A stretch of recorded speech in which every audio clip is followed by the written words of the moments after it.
जहाँ पे अपना ज़ुफेन बोलता है तो ये स्पिरिचुअल विजडम का सेकंड पार्ट है। ड्रैगन बोलता है करेक्ट, अग्नि ही जीवन की नींव और ज्ञान की असली स्रोत है। कुंग पेंग की नीली अग्नि ने उसे उसका पहला स्पिरिचुअल पाथ खोलने में मदद की, जिसकी वजह से वो इंसानों की तरह बोल सकती और कल्टीवेशन कर सकती और इवॉल्व हो सकती। ज़ुफेन बोलता है क्या सभी स्पिरिट बीस्ट सेक्रेट बीस्ट बन सकते हैं? तभी ड्रैगन बोलता है ये कैसे मुमकिन है, इस दुनिया में हमेशा ताकतवर लोग ही कम होते हैं। तुम्हारी बेटी का एक खास मामला है क्योंकि वो बिल्कुल हमारी तरह है। वो जन्मी है आसमान और धरती की आती विजल ऊर्जा के बीच में। उसके शरीर में जो जमजात ग्रैंड मिस्ट पर्पल लाइटनिंग है, उसकी प्रकृति और गुण हमारे बराबर हैं। लेकिन अगर वो कोई आम स्पिरिट बीस्ट होती तो वो सिर्फ एक ही प्रकार की आग को अपना सकती, वरना कोमल और युद्धमयी आग एक दूसरे से टकरा जाती है और उसका शरीर कब का फटकर तबाह हो चुका होता। जूफेन सोचता है मुझे लगा था वो 3 सर वाला अजीब कुआं ही कुनपेंग का क्लोज बंदा था, तभी उसे कुनपेंग की अजूरे फ्लेम की इनहेरिटेड मिली है, पर सैडली वो कभी भी सेक्रेट बीस्ट में इवॉल्व नहीं हो सकता। सिंपल रीजन, उसके बॉडी में वो सबसे पुरानी सेक्रेट बीस्ट वाली असली पावर ही नहीं है जो 5 महाशक्तियों का मेन सोर्स होती है। तभी जूफन बोलता है तो फिर मेरा क्या, मेरे पास तो सिर्फ तुम दोनों की आग नहीं, उससे भी ज्यादा टाइप की फ्लेम है। ड्रैगन बोलता है तुम जैसे अजीब मखलूक जो 9 सेंट्री सोवेरियन ने बनाई है, यहाँ से दफा हो जाओ। और अपने मन में सोचता है इस बच्चे का फिजिक इतना ज्यादा अब्सोर्ड है ना कि मुझे इस बुढ़े को भी जलन हो रही है। तभी हम देखते हैं गोल्डन फ्लेम जो कि बहुत तेज हो जाता है और ऊपर जाता है सीधा, और हम देखते हैं गोल्डन फ्लेम और ब्लू फ्लेम दोनों रहता है साथ में, और जूफेन और ड्रैगन दोनों उसी तरफ देख रहे होते हैं। रोशनी बहुत तेज होता है और हम देखते हैं किसी बच्ची का पैर हाथ, और ये बच्ची को देखते हैं हम, ये होती है अपनी फोनिक्स थंडर, जिसे देख के जूफेन यकीन नहीं कर पा रहा होता। ड्रैगन बोलता है कि वो फाइनली ट्रांसफॉर्म हो चुकी है। अगर इस लड़की को सही तरीके से ट्रेन किया गया तो वो पक्का नेक्स्ट जनरेशन की हेवन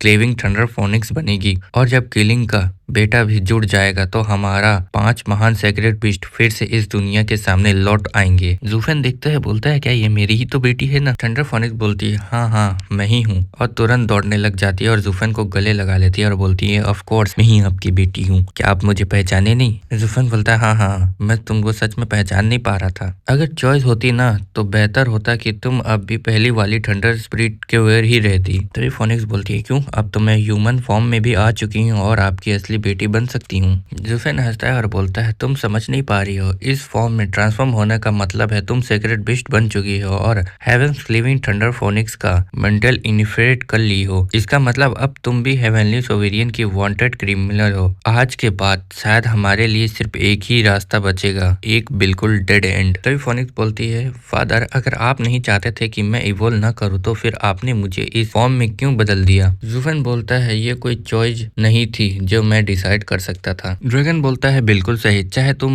मना भी कर देते हो। ये बूढ़ा फिर भी कहता है अभी ह्यूमन कॉम्बैट पावर की जरूरत है, सिर्फ जब तक 5 की 5 ग्रेट सेक्रेट बीस्ट एक साथ आएंगे तभी हम अपनी सबसे ज्यादा ताकत दिखा सकते हैं। अकेले लड़कर हम में से कोई भी हेवनली सोवेरियन का मुकाबला नहीं कर सकता। आज से ये बुढ़ा इस सेकेंड जनरेशन थंडर फोनिक्स को ट्रेन करेगा, मैं उसकी पूरी पोटेंशियल को जगा दूंगा चाहे कुछ भी हो जाए। इतना सुनते फोनिक्स बोलती है नहीं नहीं मेरे को अपने फादर को फॉलो करना है। ड्रैगन आगे बोलता है तुम नहीं कर सकते, चाहे ये लड़का कितना भी टैलेंटेड हो, पर ये सिर्फ एक इंसानी है। इसने कभी पुरानी हेवंस लिविंग थंडर फोनिक्स की असली शान नहीं देखी है और उसकी अल्टीमेट स्किल के बारे में तो इसे कुछ पता ही नहीं है। अभी तुम्हारी स्पिरिचुअल विजडम खुल गई है और तुम अपनी समझ से ग्रैंड मास्टर पर्पल लाइटनिंग के यूज कर सकती हो, लेकिन प्रोग्रेस बहुत स्लो होगी। सिर्फ इस बुढ़े के अंडर कल्टीवेट करके तुम थंडर फोनिक्स की डिवाइन स्किल को सबसे जल्दी मास्टर कर सकती हो। बाद में तुम उसके साथ बाहर जा सकती हो, पर अभी के लिए ये बुढ़ा तुम्हें गाइड करेगा। मैं तुम्हें गलत रीजन पर भटकने नहीं दूंगा। वो सही कह रहा है, जब तुम्हारी किस्मत ही वर्लपुल में घुसने की